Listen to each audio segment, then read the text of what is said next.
আপনারা দেখছেন ২১শে টেলিভিশন। সিরাজগঞ্জের সয়দাবাদে অর্থের বিনিময়ে ধনী ব্যক্তিদের ভূমিহীন বানিয়ে খাস জমি বন্দোবস্ত দেওয়ার অভিযোগ উঠেছে। কেউ কেউ আবার জমি বরাদ্দ নিয়ে বিক্রিও করে দিয়েছেন।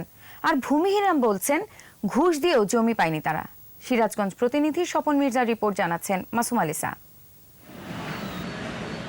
সয়দাবাদ ইউনিয়নের বড় শিমুল, পঞ্চসোনা সহ আশেপাশের মৌজার ৪৬ বিঘা খাস জমি ৯০ জনকে বরাদ্দ দেয়া হয়।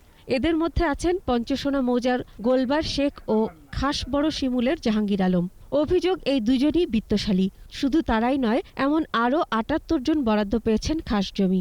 পূর্ব থেকে খাস হয়েছিল, সিএসএ আসছিল খাস, এসেও খাস আর এসেও খাস, সেটা আমি পাইছি, আমরা ছেলে পাইছি। এই জায়গাটা কিভাবে পাইছেন আপনি? ওই যে ভূমিহীন সরকার থেকে ছাড়ছিল, এই ভূমিহীন হিসাবে আমার গরিব আন্দাজে এই জন্য দিচ্ছে। কয় ডিসিমাল টাকা পাইছেন? ৩৭ ডিসিমাল টাকা। অথচ পঞ্চসোনার হতদরিদ্র কোরবান আলী দীর্ঘদিন ধরে ৩১% খাস জমিতে বসবাস করে আসলেও বরাদ্দ পাননি। ৫.৫ লক্ষ টাকা নিছে, টাকা নিয়ে আমাকে রেস্টে রেখে দিছে। কেডা কার কাছ থেকে নিছেন?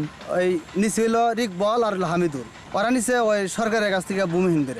অভিযোগ, উপজেলা ভূমি অফিসের কিছু দুর্নীতিবাজ কর্মকর্তা কর্মচারী ঘুষের দাবি মেটাতে না পারলে জমির বরাদ্দ পাওয়া যায়নি। যারা ভূমিহীন না তারাই তো পাইছে জমি। ৩৫,০০০ টাকা দিয়ে আইছি, কাগজপাতি সবকিছু ঠিক হয়েছে, খালি আলা আমাকে একটু দলিল দিব, এই দলিলও দিতেছে না। খাস জমি বন্দোবস্ত নিয়ে অনিয়মের বিষয়ে জানতে অফিসে গিয়ে সার্ভেয়ার সেলিম হোসেনকে পাওয়া যায়নি। তবে ফোনে অভিযোগ অস্বীকার করেন তিনি।